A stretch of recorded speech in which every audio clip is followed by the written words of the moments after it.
اور ان الزامات کی روشنی میں ہم جائزہ لے تو پتہ چلتا ہے کہ یہ خود روئے زمین کے سب سے بڑے جھوٹے ہیں۔ آئیے ان کے نزدیک یہ جھوٹ کیوں بولتے ہیں، اس پر کبھی آپ نے غور کیا کہ اتنے دھڑلے سے یہ پورے مسلمانوں کو کافر اور مشرک کہہ دیتے ہیں،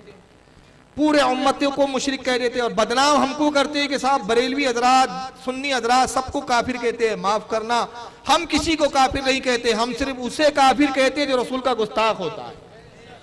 ہم ہر کسی کو کافر نہیں کہتے، کسے کہتے جو نبی اور اللہ کا گستاخ ہوتا ہے، یاد رکھیے۔ اور جو گستاخ رسول نہیں، ہم اسے کافر نہیں کہتے بلکہ اپنا عزیز کہتے ہیں، اپنا دوست کہتے ہیں، ہم اپنا بھائی کہتے ہیں۔ ہم گستاخ رسول کو صرف کافر کہتے ہیں، مگر یہ لوگ تو خود اتنے بڑے گستاخ ہیں معاذ اللہ کہ یہ پوری امت کو مشرک کہتے ہیں۔ مزار پہ جاتے ہی جو امت کے لوگ کہتے ہیں مشرک ہے، فاتحہ دلاتے ہیں تو مشرک ہے، نیاز کرتے ہیں تو مشرک ہے۔ اب یہ سب مشرک بول بول کے جھوٹی تہمتیں لگاتے، اس کی وجہ کیا ہے پتہ ہے؟ اس کی سب سے بڑی وجہ یہ ہے کہ ان کے نزدیک خدا جھوٹا ہے، جھوٹ بول سکتا ہے۔ تو اب جن کے نزدیک خود خدا جھوٹا ہو تو یہ اس کے بندے ہو کر جھوٹ نہ بولے تو پھر کیا بولے؟ آئیے دیکھیے، میں حوالہ بتا دوں، یہ ہے فتاوی رشیدیہ، یہاں ٹیبل پہ بھی میرے پاس موجود ہے، مانیٹر پہ میں آپ کو دکھا رہا ہوں۔ فتاوی رشیدیہ جو دیوبند کے بہت بڑے علامہ مولانا رشید احمد گنگوئی صاحب نے لکھی، اس کا صفحہ نمبر 97 ہے، 97۔ اس پر ان سے سوال ہوا ہے کہ بھائی اللہ کیا جھوٹ بول سکتا ہے یا نہیں؟ اس کے جواب میں وہ دلیلیں دے رہے ہیں کہ ہاں اللہ جھوٹ بول سکتا ہے، یہ بھی دلیل ہے کہ جھوٹ بول سکتا ہے، یہ بھی ہے، بزرگوں سے بھی ثابت ہے کہ جھوٹ بول سکتا ہے۔ اب وہ دلیل دیتے دیتے آخری میں نتیجہ دیتے کہتے پس ثابت ہوا کہ قسم داخل تحت قدرت باری تعالی جل وعلا ہے، کیوں نہ ہو وَهُوَ عَلَى كُلِّ شَيْءٍ قَدِيرٌ۔ رشید احمد گنگوئی صاحب بڑی گاڑی اردو میں کہتے ہیں کہ ہم ثابت کر چکے کہ اللہ تعالیٰ کے لیے جھوٹ بولنا اس کی قدرت کے تحت داخل ہے، اس کی قدرت میں ہے، اس کو قدرت ہے، وہ طاقت رکھتا ہے کہ جھوٹ بولے، جھوٹ کہے، اور اس لیے وہ جھوٹ کہہ سکتا ہے، اس لیے اس کی قدرت ہے کہ وہ جھوٹ بولے، قادر ہے اس پر جھوٹ بولے، کہ وہ خود قرآن میں فرماتا ہے وَهُوَ عَلَى كُلِّ شَيْءٍ قَدِيرٌ، اور وہ ہر چاہے پر ہر چیز پر قادر ہے۔ تو اس کا مطلب یہ وہ جھوٹ پر بھی قادر ہے، جھوٹ پر بھی اس کو قدرت ہے۔ مولوی اسماعیل دہلوی صاحب کی کتاب ہے جس کا نام ہے رسالہ یکروزہ، چھوٹا سا رسالہ ہے یکروزہ، اس میں مولوی اسماعیل دہلوی صاحب کہتے ہیں کہ پس ہم تسلیم نہیں کرتے کہ اللہ تعالیٰ کا جھوٹ بولنا محال بالذات ہو، ورنہ لازم آئے گا کہ قدرت انسانی رب تعالیٰ کی قدرت سے زائد ہے۔ مولوی اسماعیل دہلوی کی اس عبارت کا مفہوم یہ ہے جو میں آسان لفظوں میں آپ کو سمجھاؤں، کہتے کہ ہم یہ تسلیم کرتے ہیں کہ اللہ تعالیٰ کا جھوٹ بولنا محال نہیں ہے، مطلب ناممکن نہیں ہے، ممکن ہے کہ اللہ جھوٹ بولے، اور یہ ماننا پڑے گا کہ اللہ چاہے تو جھوٹ بول سکتا ہے، اور اگر اللہ کو جھوٹا نہ مانا، یہ عقیدہ نہ رکھا کہ اللہ جھوٹ بول سکتا ہے، تو پھر قدرت انسانی تو بڑھ گئی اللہ سے کہ معاذ اللہ بندہ تو جھوٹ بول سکتا ہے، اللہ نہیں بول سکتا، تو اللہ تو بندے کے مقابلے میں کمزور ہو گیا کہ بندہ جھوٹ بولے اور اللہ نہ بول سکے، تو ماننا پڑے گا کہ اللہ بھی جھوٹ بولنے پر قادر ہے۔ اب میں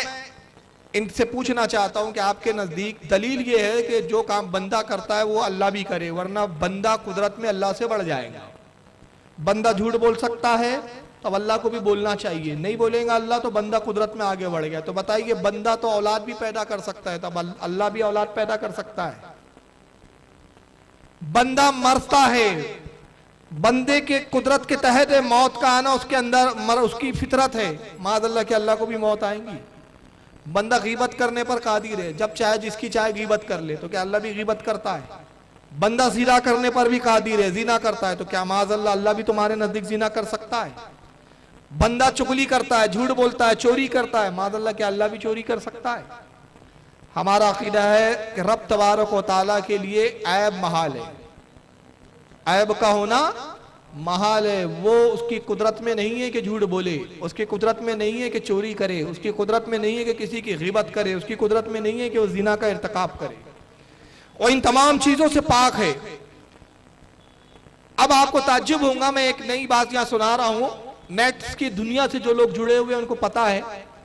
کہ بعض دیوبندی حضرات یہ مشہور کرتے ہیں کہ اعلیٰ حضرت نے اپنی کتابوں میں لکھا کہ دیوبندیوں کا خدا وہ ہے کہ جو جھوٹ بولتا ہے، دیوبندیوں کا خدا وہ ہے کہ جو ناچتا ہے، دیوبندیوں کا خدا وہ ہے جو تھرکتا ہے، دیوبندیوں کا خدا وہ ہے جو زنا کرتا ہے۔ یہ اعلیٰ حضرت پر وہ ایک